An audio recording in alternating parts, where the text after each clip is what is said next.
And so I spent my lifetime understanding emotions, behaviors. I became very observant. Why are people feeling the way that they feel? And I was very intuitive. I understood natural health. I was a bodybuilder. I was benching 185. But it wasn't until I was 50 years old that I really understood really innately who I was, because I had all these signals from childhood up until that time that I, of course, like everybody else, ignored.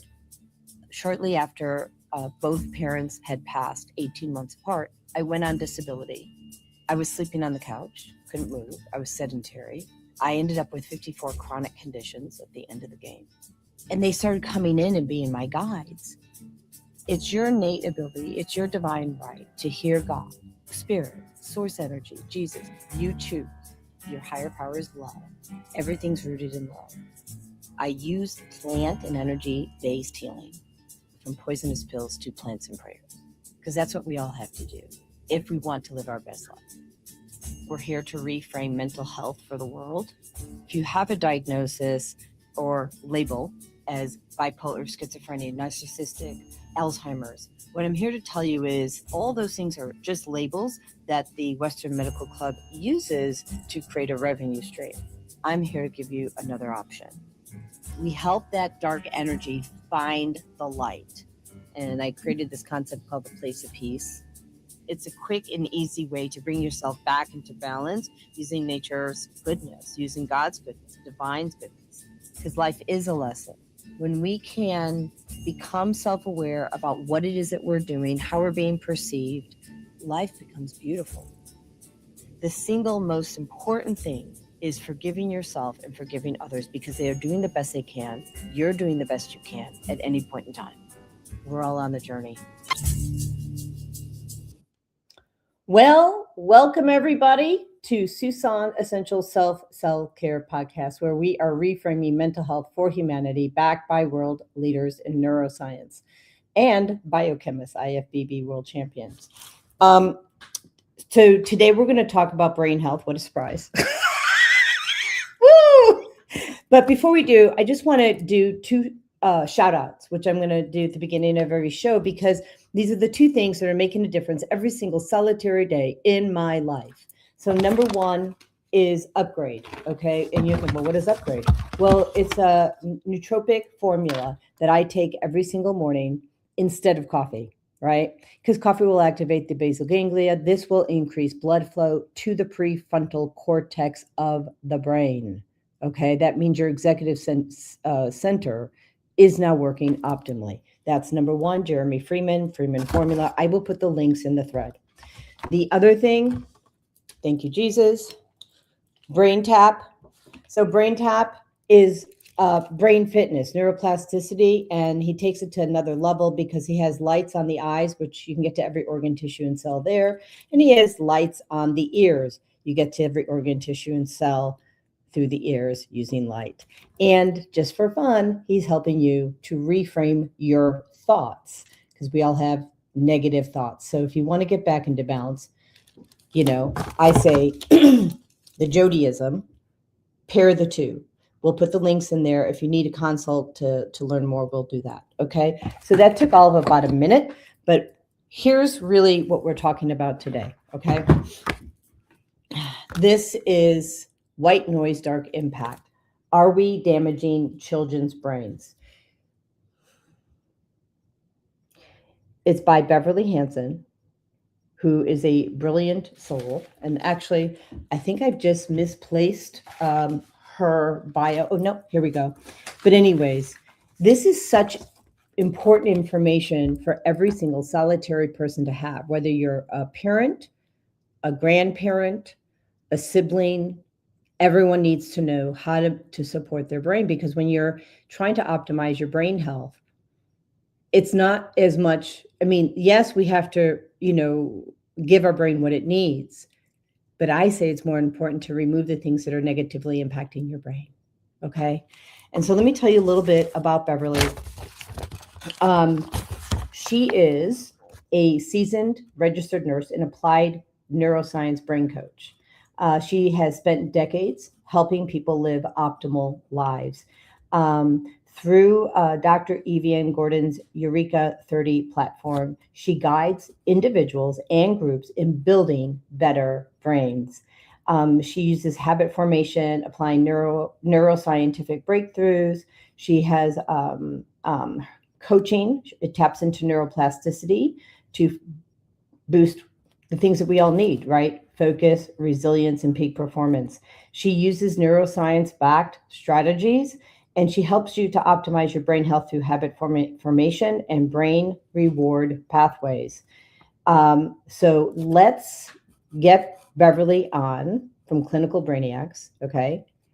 Let's have her tell you first why she's so passionate about the dark impact of white noise. All right. Hi, friend. Oh, thank you. That was a wonderful intro. Thank you very much. I'm so happy to get to be here. Happy to have you here. You know, I read your book. It's really transformational. And I would like for you to share the story about what brought you to write this book first, because people need to know your why, right? And then, you know, let's talk about, no, I'm hearing from God. He's saying, then he wants you to play that white noise for us so that I can demonstrate. Okay. No. So for people who are new to watching this show, I'm a medical intuitive. I'm going to switch our viewpoint. There you go. I'm a medical intuitive. And so I'll be able to discern exactly the impact of that white noise that Beverly's going to play for us and where it's showing up in the brain. But go ahead. Tell people what happened. Okay, no, thank you for that intro. And I was a new grandparent. I mean, very excited about my little grandson. Was over at their house to babysit for them and was assigned, you know, as these millennial parents assign you exactly the steps that you have to do when you put this child to bed. One of which was to turn on the white noise machine. And as I sat there and rocked him, it was the most irritating sound I could imagine as I sat there for just 10 to 15 minutes. So I left, you know, I've been a nurse forever, started thinking, like, where did this come from? I mean, I've seen white noise used in like office buildings, call centers, but the application of it to an infant's brain for 14, 16 hours a day absolutely boggled my mind. So I started diving into the research. And that's when I got really disturbed as I started finding out there is not one study that unequivocally says there's any benefit for the child from this noise. So I want to make sure everyone understands that. This is a parental respite tool because it does keep the baby's brain asleep. It kind of keeps it in a coma, is what I'm going to describe. But I think we have to ask, out of the neuroscience world, what kind of brain is that building while the child is in this comatose kind of sleep pattern? And I'm going to turn on, this is just a portable white noise machine, and I'm going to turn this on and give you just a few seconds because this is just a little one.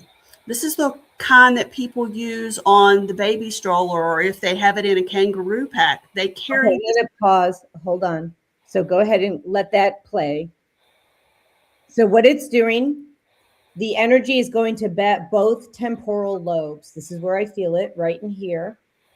And now it's going to the cerebellum. And I feel kind of checked out. Okay, you can turn that shit off. No, I mean, it is discombobulating, to say the least, is what I felt for my 10 minutes. So I was sitting there imagining my little grandson was getting this 12 hours a night, plus they use them in daycare centers as well. So the small infant could literally be exposed to 14 to 16 hours of this irritating sound on their brain. It's just unimaginable. Wow. So it sounds like they didn't listen to you. That's why you wrote the book. No. Okay. So it's a long story. And, you know, like many things, this is my son and my daughter-in-law. So of course, you know, I am the mother-in-law, and it was not met with, like, when I talk to people out in the world now that my book is out, I tell them what the book is about and they go, oh my God, I would have never thought that. Thank you for telling me that. I have a cousin with a baby, or it's on the baby registry where I'm buying something for a friend. I'm so glad you told me. Unlike that was considered unsolicited parental advice. And you got to remember, it keeps the baby asleep. And so they were not receptive to any of my suggestions. So much so that I tell everyone here, I mean, I have not now seen my grandson for 3 years.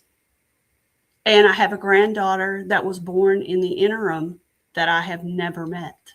And they live 2 miles away from my home. It's a very sad story. So, so what do you suggest that people use instead of white noise? Because Well, I think people have their patterns, right? right, they do have their patterns, and there's a lot of evidence. Let's look back to nature. What did we do before we had the toxic sound of white noise? We sang to a baby. We used lullabies. Even my own child, I think back, he had a little music box and you had a little routine but it was only for 5 minutes, 7 minutes to help him get into a state of calm and help himself go to sleep. And I Mhm. think that's what we need to return to. There's a ton of evidence showing that music is beneficial for the brain. I know that you understand that. And Oh, I think that is what we need to replace this with, because the static is doing nothing but harming these brains. And think about this. Mhm. These children, and I know I can go on, but they're making 1 million new neurons a second in the first 5 years of life. Now, How many? 1 million per second. Okay. All right. So this is the most neuroplastic time in an infant's brain that they're ever going to have, the first 3 to 5 years. And And so, actually, the brain's not done developing until age 20, if I recall correctly, or 18 or something, right? right. No, it continues on, but the massive learning phase is that small infancy. And if you think about that, and I know we're going to go into the dangers, but from my neuroscience perspective, this is when the brain develops the safety first mechanism, the amygdala develops, and this is how they get their core resilience and how they feel safe in their environment. So, how do they get that? They get that from the sounds that they live in. The baby has sight, sounds, holding. And so, if you have them comatose with this white noise machine hours at a time, they don't learn the self-regulating piece. And there's no study that talks about this, but let's think about brain development and what the challenges are for the age period. So, early infancy, it's about emotional regulation. You're just born, you're getting into the world. How do you know you're safe? You quit crying, your mom holds you, you hear sounds. This prevents those critical brain learnings that I believe strongly can be impacted down the line when maybe they have trouble with anxiety, they can't self-regulate. I think there are hidden costs and dangers that we're not even considering in 5 to 10 years down the road. Oh, it's much sooner than that, because I'm hearing. So, so what I'm being told, and I don't know if you know this already, but my downloads have been, my divine downloads are endorsed by Dr. Patrick Porter, the CEO of BrainTap, who's a neuroscientist and also teaches at Quantum University. So while this may not be exact, it's probably going to be very close. Okay. Okay. What they're telling me, my guides and Jesus, because no one comes to me unless they go through Jesus, is that it disempowers, it almost like disengages the brain, right? Such that they don't learn their environment. And that anxiety, they get triggered then as they get older and they don't need, let's say, the white noise. Okay. They get triggered. They go into a fight or flight response because they haven't learned to normalize certain things around them yet. Right. And Absolutely. then they'll get used to sleeping with that. What happens if an adult is sleeping with white noise? Same thing, right? Well, the adult, the fight or flight has already been developed. Let's hope that, that has happened in their childhood, which we're preventing now. And so I still think there are challenges, especially around hearing loss, and we can talk about that a little bit. But for the baby, as you said, they're trying to determine their world. And let's think about what you hear as an infant. You hear footsteps. Okay, oh, that's mom or dad or somebody there taking care of me. You hear a dog barking. That signals, oh, I have an animal in the house. Maybe the dog is protecting me, or it helps me understand that they're part of our home. You hear pots and pans. That signals to this little baby, hey, there's food in my home. I'm safe. There's adequate food. So all of these normal triggers for safety, they're being disintermediated by the noise of these machines. And the thing is, parents keep these on very loud. There's a lot of research into the noise damage, and we can talk about that. As children, anything really 50 decibels, it needs to be 50 decibels and lower. And there's a 2023 study that looked at 14 of these devices, Mm-hmm. and they were very much out of alignment with what their highest decibel rating was. So much so that the American Association of Pediatrics in that study recommended not using them anymore. Yet they're on every baby registry. I mean, they're on every stroller. If you see people out in the community with their babies in a stroller, they will have these things attached to them. It's insanity. Is it battery operated or Bluetooth? They're battery operated, but it's interesting. A lot of them are Bluetooth because there are many of them that are on the phones. And so you turn on the phone. And the other thing that people do, and I saw this with another child, and I'm going to talk about the tragedy of this child. They put them right by the baby's head. So one of the first people that ever told me about these machines, she's an experienced grandmother. And I'm going to tell you verbatim what she said to me. She said, oh, you are going to love this white noise machine. You just put it right there by the baby's ear in the bassinet, and they go right to sleep and stay asleep. Well, they do. And that grandmother now has 3 grandchildren. And I'm going to tell you a sad state of affairs. The oldest grandchild has to wear hearing aids. Yeah, but not because of why you think, but go ahead. Why do you think? Because I hear. Here's the thing. The dose is the poison. There are a lot of other contributing factors, and I'm no way going to say that child's hearing loss is only because of this. I'm going to tell you a couple of things, but go ahead. Yeah. Yeah, it's a contributing factor because bass noise is noise. I mean, we are in a worldwide epidemic of hearing loss. I don't know if you are aware of this stat. 1.5 billion people in the world, according to the WHO, are hearing impaired. So think about that. In childhood. Why? Pardon? Can I show you why? Yes, please do.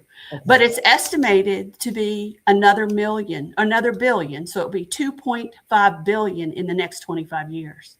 Okay, watch this. You're gonna, this is one reason. Let me show it to you. It's a 33-second.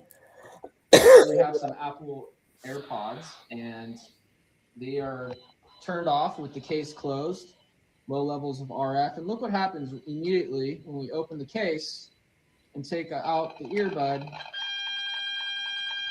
Our levels of RF go up pretty high.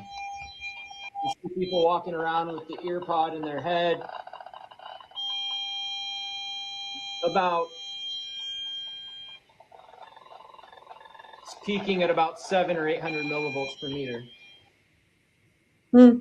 Interesting. Disturbing, actually. And I don't use those for that very reason. I had read somewhere about the radio frequency, and I use corded ones now. But I actually offer corded ones. Let me stop sharing the screen. Hold on. I offer corded ones, and I'm putting that video link in the thread here, but I sell corded ones, not directly. I'm an affiliate for Safe Sleep. And look, I'm sure there's other ones, right? But they actually neutralize the electromagnetic frequencies. And they didn't really tell you what the impact was, but I'm going to. So they showed the frequency, right? And they showed how loud it was. It's clumping the red blood cells by your brain. Now, let's just get real about this, okay? So here's your ear. It's in here. Your vagus nerve is here.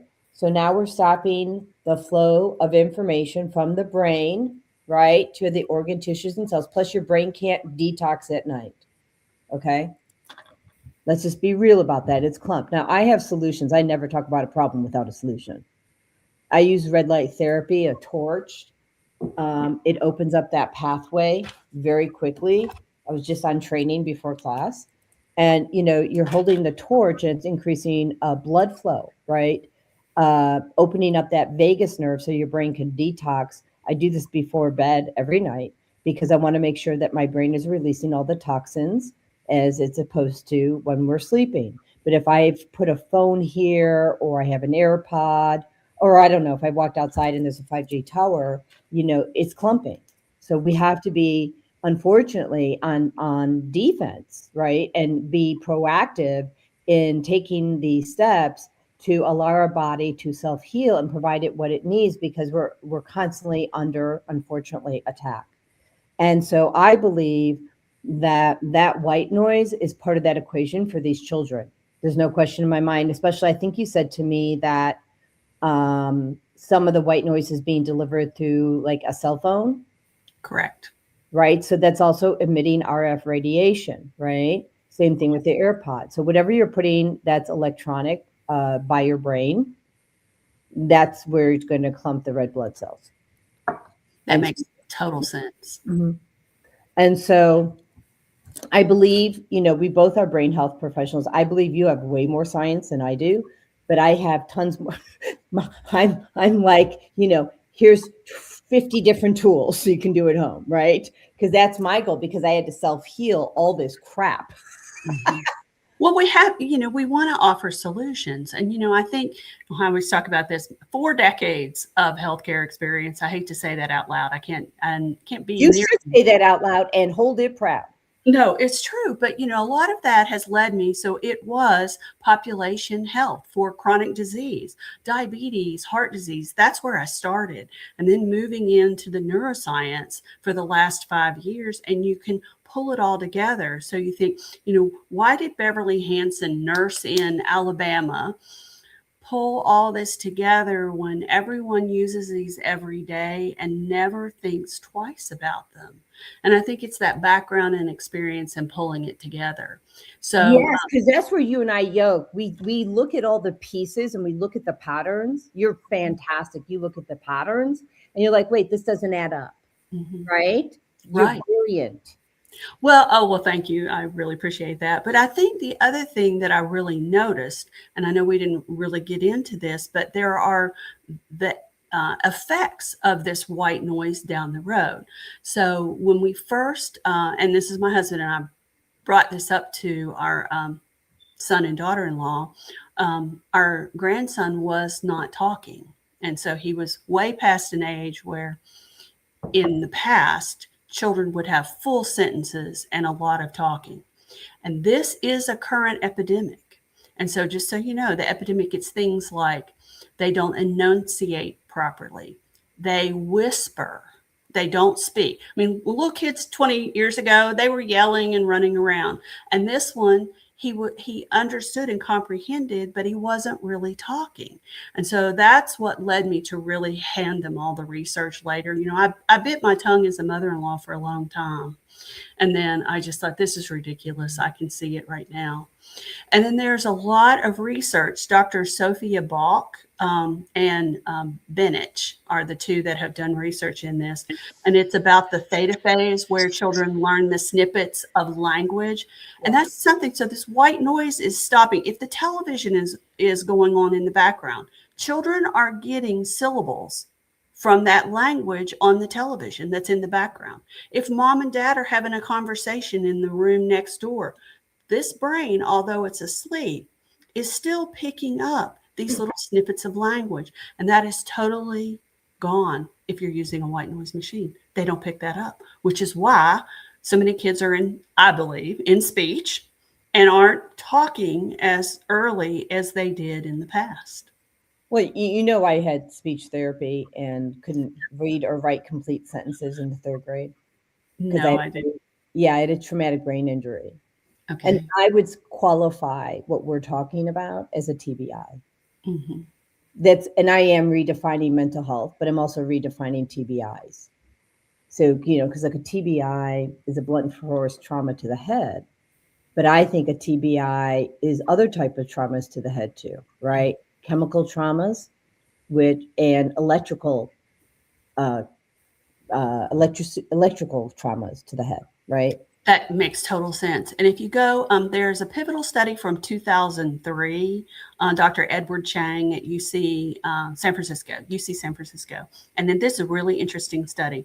And so they raised rat pups, which, those are used for surrogates because, as I always say, we don't dissect human baby brains. So we have to use surrogates as we determine, is this harmful or not? So they raised rat pups in an environment of low level but constant noise, not even to the level that people use in the white noise machine. And what they found was brain development delay and auditory development delay. And when you think about the auditory complex and what that does in your brain, so let's think about that. You could hear sounds, like you could hear a telephone ringing, but your brain doesn't associate that with what it is, a telephone. So it's cortical deafness. And that is a risk of, having a machine on like this and preventing the auditory complex from developing properly. It's frightening, actually. Yeah, I mean, there's so many things from, stopping the brain from being adaptive, right? Because it doesn't learn anything because it's a constant state of one frequency, one sound, and it's not even a good sound for the brain, right? And look, let's be real.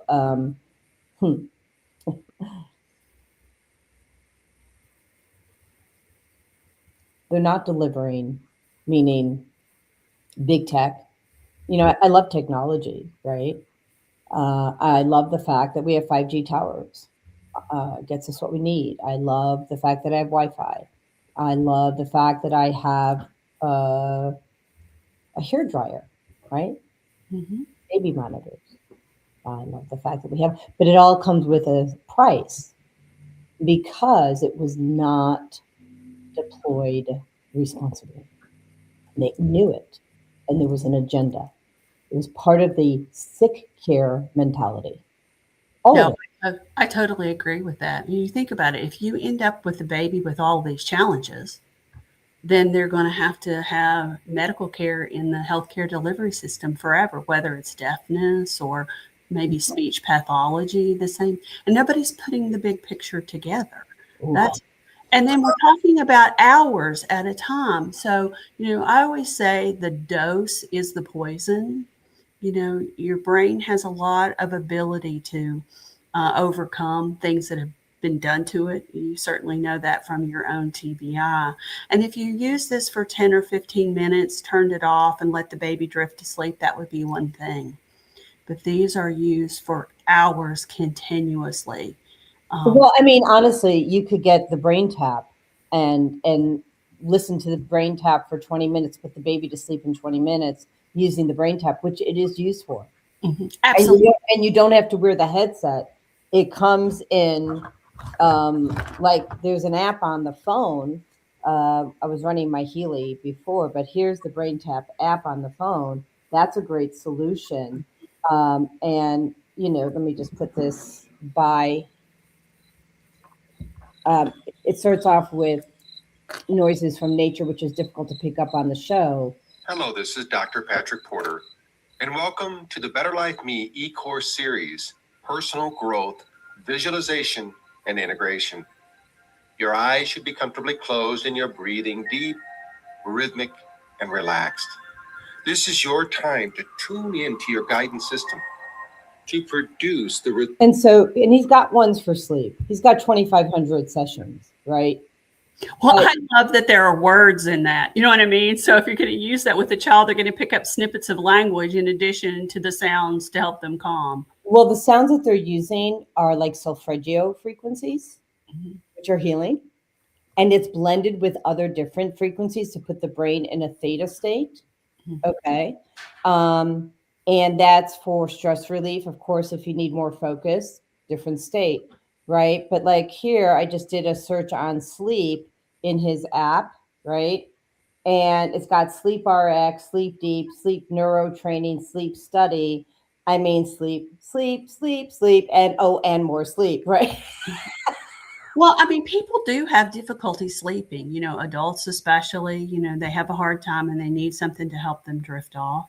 But the Mhm. white noise, if you look, it's so funny how white noise, I don't even if you know how it came about. 1962.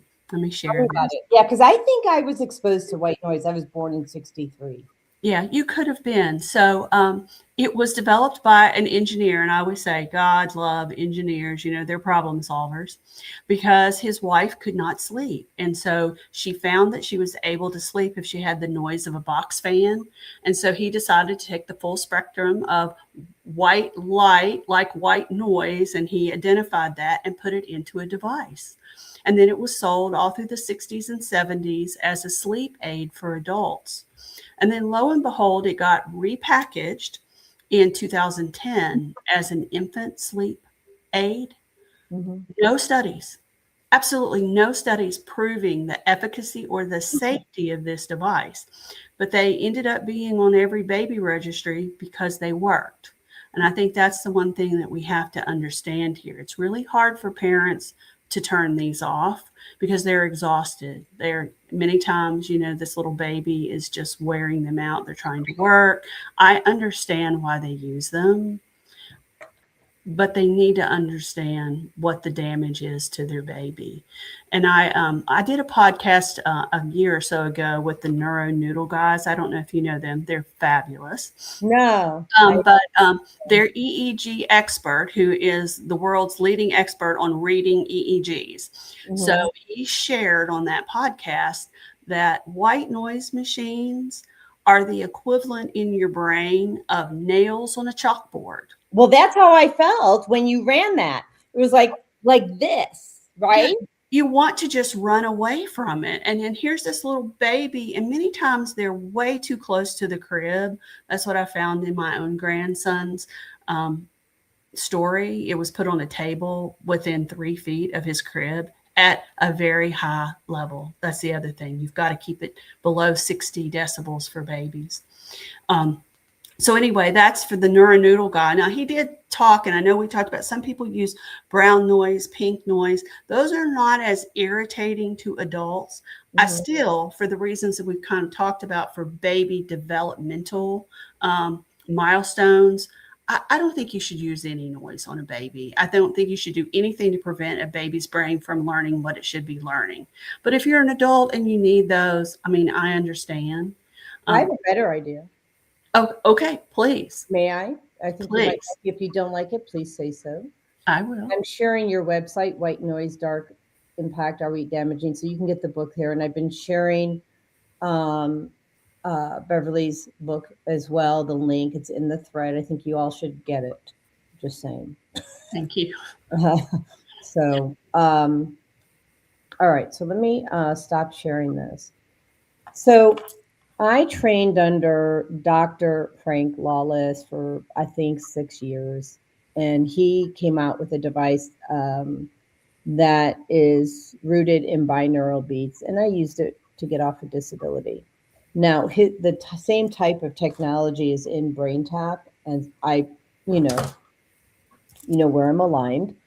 But what I learned from Dr. Frank is you can heal the entire body with a hum, right? Mhm. So you had said this earlier. You said, why do that stuff anyway? Just hold your baby, be with your baby, connect with your baby. And if your baby you feel needs noise, hum, That's right? Love on them. You know what I do to my birds? I should probably demonstrate it. right. Mhm. I take out Fagala, and I will get her in a minute because she was taking a timeout because she was a little overstimulated. But I actually do like raspberries. Remember when we used to go, right? Raspberries on children is actually healing. That is amazing. It's healing. And she doesn't try to get away. She doesn't try to get away. You remember those days where your mom or dad made raspberries on your belly? Absolutely. I do it to her belly. Well, know? and think about this, we go back to things that have served humanity since the dawn of time. That's what I talk about in my book. Why would we want to deviate from a system that has allowed us to have this ideal brain with the insights that we use for our entire life? So I usually, when I teach in the neuroscience world, I talk about fight or flight. And if a bear is chasing you in the woods, you don't go, oh, let me stop. Now, is that bear bad, or should I go, I don't like bears or snakes, okay? No, your brain automatically, determines that this is a safety risk because your brain is trying to keep you alive and keep you safe. And we are preventing that from developing in these infants. And I just don't know what I know the long-term repercussions are going to be bad. Repercussions. They're not going to be good. No, that's not good. And I think one of the things that you said was that we didn't have the science on one of the things or something. I'm going to say, if you need to wait for the science to come out, shame on you. Thank you for that. Because this is the thing about being a nurse forever. I mean, no one is going to hit you over the head and say, absolutely, this is what you must do. Science doesn't work that way. There are studies that give you glimpses of challenges that you have to patch together into the quilt of your life. And you go, oh, I would not want to risk this with my child, my grandchild, etc. And I think that was a challenge I had with my son, who's an engineer, that the science wasn't absolutely telling him to turn it off. You have to have discernment. Well, I'm just going to say this yet. Sorry, I'm feeling a little pissy. Well, thank you. I've been very hurt, as you can imagine. Oh no, I'm a little pissy. So I'm just going to say this. So if you are a parent, actually forget that. Let's start with you first, your own body. If something's on the market, we have already learned, what year is this? 2026? If you have not learned yet that the FDA gives you misinformation before they bring something to market, then you need to go get yourself a wake-up call. Just going to tell you now. That's number one. Number two, if you do like something, check it out and see what the research was on your body, because they're not doing it or they're making it up. Number three, pray. And I mean pray. I mean quiet your brain. Go outside. Or connect with a tree from the inside. And you pray and you ask Jesus, God, whoever you pray to, if whatever you're about to buy for your environment is for your highest good. Because if you ain't doing that, you are not getting the truth. I'm going to tell you now. I'm feeling very passionate about this because we have to have sovereignty over our mental, physical, and spiritual body. And it's not coming from your government, although there are some changes in the government. So there is some coming from the government. We're not going to go into politics now or ever, quite frankly, on this show. Well, and by the time they give you that information for your particular application, I mean, your child's already grown up. I mean, maybe you did it. And I'll tell you this story. This is a disheartening story.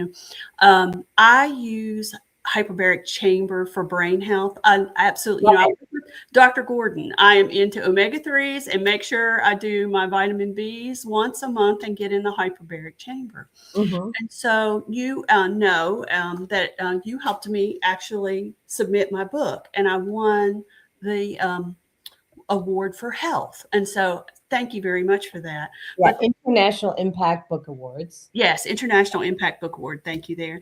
And the day I found out that, I got the email while I was in the hyperbaric chamber.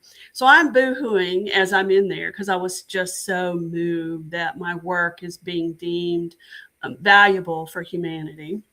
And I get out, and there was a 20-year-old young man getting in next for me. He was coming into the chamber after me, and he overheard me talking with the staff about the book award and the white noise book. And he's 20 years old, getting hyperbaric treatment for tinnitus and hearing loss. Okay. Mhm. And he said to me, "Oh, Miss Beverly, are white noise machines bad?" And I said, "Well, why do you ask?" And he said, "Well, I've been using one every night since the day I was born for sleep." And Right. Because so that's the problem, because see, if you're doing this with your child, you've now established a pattern, right? correct. And patterns are difficult to break for some people. I help them break a pattern very quickly, 8 minutes. But the not a good pattern. It isn't, but what was telling from him is he looked at me and he said, "I'm getting this treatment. I've got my hearing loss. No one has ever said to me that a white noise machine could be harmful." Well, because they're not telling us, because they want to create a revenue stream, right? Mm. The pharmaceutical industry wants to create a revenue stream Well, and I think for incompetence. entertainment purposes only. I know. I have to think good and think, well, it's just incompetence and no one's putting all the pieces together.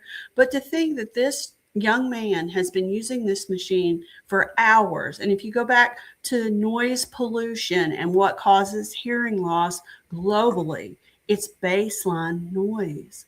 And so he has intentionally applied that to himself, thinking it was something good. It breaks my heart. Yeah, which is what I'm teaching. I'm going to just share for a quick second about my book. Okay. This is what I'm teaching in my book, right? To unlearn the information that you learned as a kid. I had to do it. I really had to do it. We all had to do it. Okay. If you want to get something different than what you've had, in the past, you need to unlearn. This is your unlearning book. Okay. And I am going to offer that. I do offer mine for free. I'll put the link in there. But and it's not a free hard copy. It's a free audio copy and a free ebook. So because I just really want this information out. For me at this point, it's not about the sales. It's about getting the information to people so they have a choice in the matter in their lives. That's what I'm doing. But it's, look, I don't want to go into conspiracy theories, but I am going to go into the reframe. So these kids, they're going to grow up. They're going to have emotional regulation issues, right? Correct. It's a great reason to put them on Prozac, right? Or maybe Wellbutrin, or maybe name a drug. Yeah, Ritalin, whatever. Okay. And what I would say is we don't really have a mental health issue. We have a neurotransmitter issue, which is not delivering serotonin or dopamine, right? Correct. And it's a direct result of your environment and your lifestyle. Change your environment, change your lifestyle, which is what I'm teaching, which is what really, that's what Beverly is teaching too. Change your lifestyle, change your environment, right? She got very, very specific about hers. I was a little wordy. That'll be my second book, okay? Well, no, I have 14 contributing authors. So, and so we don't actually have a mental health issue. We have what I call the 3 T's: toxins, traumas, thoughts, right? And these toxins, traumas, and thoughts are impairing how the brain works. It's not that you are emotionally unfit. You're being exposed to things that make you not be able to regulate your body, your whole body, quite frankly. Because if you have an emotional issue, there's a physical issue that's going to go with it. It happens every single time. I got a 900-page book on that, not mine. So, so the thing is, if you really want help, and I mean, if you want something different than what you got today, you need to read Beverly's book. You need to read my book. You need to look at your environment differently. You need to take the blinders off so that you can experience what's real, not through the lens, the rose-colored glasses, not through what you learned, but what's real. And if what's going on, and I am just going to say this, if what is happening in our environment is shocking you right now because things are changing in our government, And I'm not here to like go into, oh, it should be this way or that way. It's not my job. But what I'm going to say is you might want to look at, why would somebody come in and disrupt that? Why? Is it this because they're a bully? Or is it because maybe there's a higher reason or power? And you don't have to agree with me. I never feel like people have to agree with me.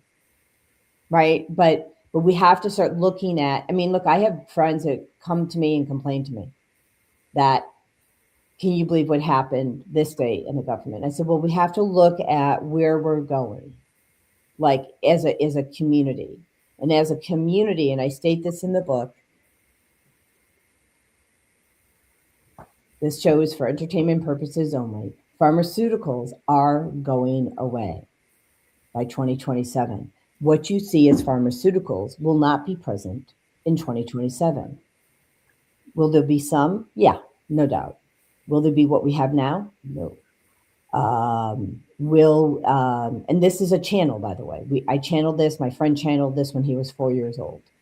He saw that when he's now 44. So he saw this 40 years ago, right? So, and this message is in particular to the mental health community. And I want you to listen up, and I want you to listen up big. If you're still using drugs to get people off of drugs, not a good idea. Okay? And I know a lot of people are angry that they don't have access, but you better start looking at what's on that tree outside. Look at the grass. Look at your breath. Learn the techniques. If you don't have a penny to spend, look at how your body will teach you how to self-heal. Because that's where we're going. And the more you fight it, the more it's going to be right in your face. You want to add to that, Beverly? Sorry, I'm just going on a rant. No, that's okay, because I really feel that way myself. I think there's a couple of things I want to make sure and weave in the God factor, because I do believe how you can impact the youngest and most vulnerable of us, then you can extract the strength of the family. And so I know that's very out there as well for some people, but the nuclear family is kind of how society has endured for all of humanity. And so I do believe that the white noise machine, by pulling away with that sound, is very damaging to the connections that we make as humans. When you were talking about too, my last 5 years in the neuroscience world, I'm going to tell you, I was not a big believer. I came to neuroscience from more the objective allopathic medicine route. You know what I mean? And then when you start seeing what a tremendous difference breathing can make, what grounding can make outside. And I know I don't talk about this, but I grew up in West Virginia. So we always had that reputation for not wearing shoes and being outside barefoot. There's a reason for that. You feel better. And I think about my childhood and how much of it was spent outside in nature. It makes you feel better. And so I think what you're saying is just returning to those things that have strengthened us, of all of humanity since the dawn of time. I love to use that phrase, but it is really true. God gave us everything we need. Well, it's funny, it's 24 degrees out here today. Yeah, it's cold here too. Barefoot outside, first thing this morning. There you go. Look, I do what God tells me to do. And I'm like, damn it, it's cold out here. It's cold. But I do it. And I don't do it every morning. There's some mornings that they're like, no, you just really need to ground with Mother Earth right now, right? So I just listen and I go. And look, you can handle it for a minute. You can. If I can, you can. It's so very true. Think back to our ancestors, what they had to do just 200, 300 years ago. Yeah. Uh-huh. Of course, I hopped into my relaxed sauna right after, which was nice. It always works, doesn't it? It really does. And, the thing is, we do need to get back to basics, right? We have to get back to, like what you're saying, we have to get back to sharing with people that it's okay to cry. It's okay to feel your feelings. It's okay to walk barefoot. If you need to, it's okay to sleep in. It's okay. I mean, just stop making yourself wrong for stuff.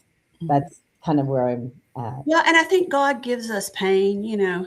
I will share. All I really wanted to be was a grandmother and totally dote on my grandchildren. I never set out to write this book to try to educate people, but I think God presented me with a path for something that is meaningful to the world, which I'm just embracing because I think anyone who works with children, who is a speech pathologist, is in the schools, who is an ENT that puts tubes in children's ears, everybody needs to be on high alert about a white noise machine and have that discussion. Even my own personal ENT, I did share the book with him. He looked at it and he was, oh, Beverly, I can really see where this has got some merit. And I'm thinking, so he's just an N equals 1 ENT that I, know personally. But I think those relationships and discussions and like podcasts like this is how the information is going to get out there. And I will tell you, I know my ebook is, I think, $3.99. I will knock it down today for 99 cents. So anybody who wants to buy it after the podcast, you won't need a coupon or anything. If you just go to my website, you can download it, because like you, I'm really about getting the information out. It's not about selling books. I'm trying to save babies' brains. And I'm really, I feel like that's a mission that's been revealed to me, even though it wasn't the path that I was going to choose for myself. Right. Yeah. Because it's almost like we thought we were in charge. Oops. No, we are not. So I want to, you made a really good point about, I try to active listen. And you said that, we go through these emotions and pains for a purpose, right? I don't know if you've ever seen this video. It's one of my favorites. I'm going to show it to you. It's about Rabbi Dr. Abraham Tversky on responding to stress. And I think this is the one, if I'm correct. Let me just make sure. Yeah, this is the one. Okay, so let me show this to you. It's awesome. The stress and how we have to look at stress. Okay. And I think it's an important thing because many people have told me from my lectures, it's the one thing they remember. Okay. I was sitting in a dentist's office and looked at an article that said, how do lobsters grow? Well, I don't care how lobsters grow, but I was interested in it. And it points out that a lobster is a soft, mushy animal that lives inside of a rigid shell. That rigid shell does not expand. Well, how can the lobster grow? Well, as the lobster grows, that shell becomes very confining. Right? And the lobster feels itself under pressure and uncomfortable. It goes under a rock formation to protect itself from predatory fish, casts off the shell, and produces a new one. Well, eventually, that shell becomes very uncomfortable as it grows, right? Back under the rocks. And the lobster repeats this numerous times.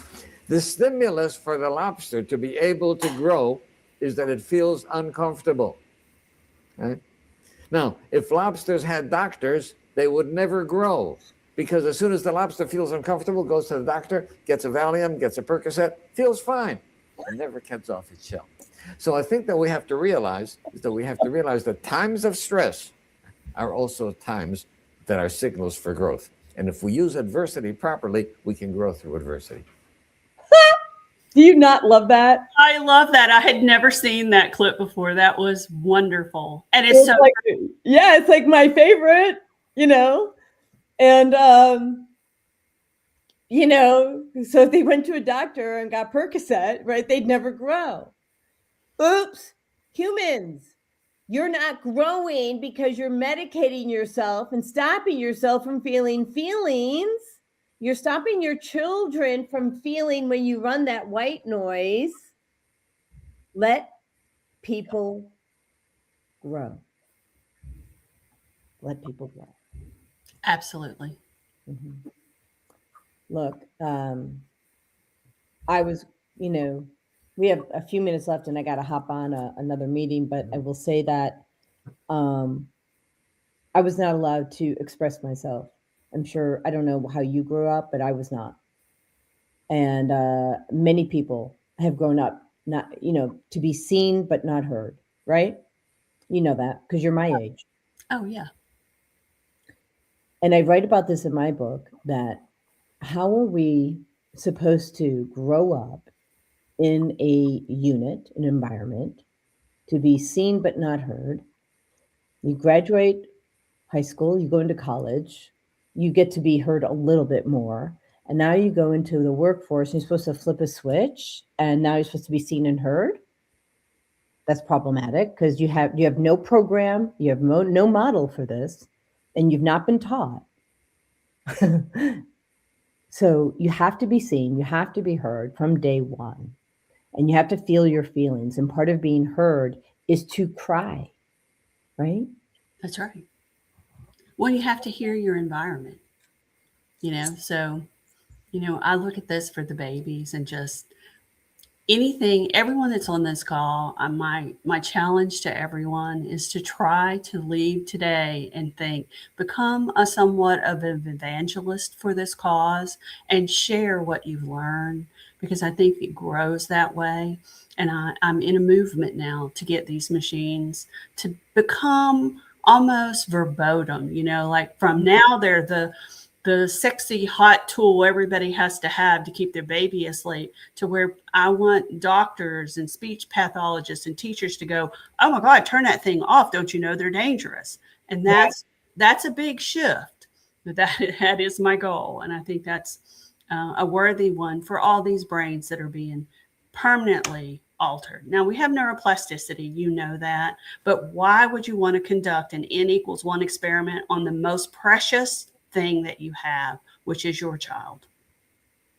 Right. And, I spent a lifetime, because, I had a TBI as an 8-year-old, but I had toxic brain as a 50-year-old, and I had 4 brain tumors as a 55-year-old. So you understand. Mm-hmm. So I am the neuroplasticity queen. Well, your brain has tremendous abilities to heal itself, rewire and heal. So they can go to your website, which is www.clinicalbrainiacs.com/white noise dark impact. Correct. I want them to get in touch with you, Beverly. Well, or just you can email me. Like if you have questions, I do events as well. I do church events, Mother's Day out events. I do corporate events. I'm really, I'm really a clinical expert in care management is like my day job. And so I'm just using this is my platform to try to inform the world. But you can get a hold of me. It's just Beverly@clinicalbrainiacs.com. So it's right there on the website. Yeah. So go to her website, connect with Beverly. I also do corporate events as well. I teach, right? Like you do. We're both educators. And so bring one, bring both, right? That's right. Yeah, the dynamic duo. So thank you very much, Beverly, for bringing your wisdom, your heartfelt wisdom. And I know it was not easy to share what you had to share, but you are saving lives, even if it's just one moment at a time. Oh, thank you so very much. I appreciate you giving me this platform to be able to help alert the world. Absolutely. And there are many more that, we can connect with to show. So I'm going to end the podcast. Please join us or just subscribe to the channel, please, because I'm not doing a normal schedule. So subscribe to the channel so you can get notified when we go live next. All right. Thanks, everybody. Thanks. Bye. Bye. End stream.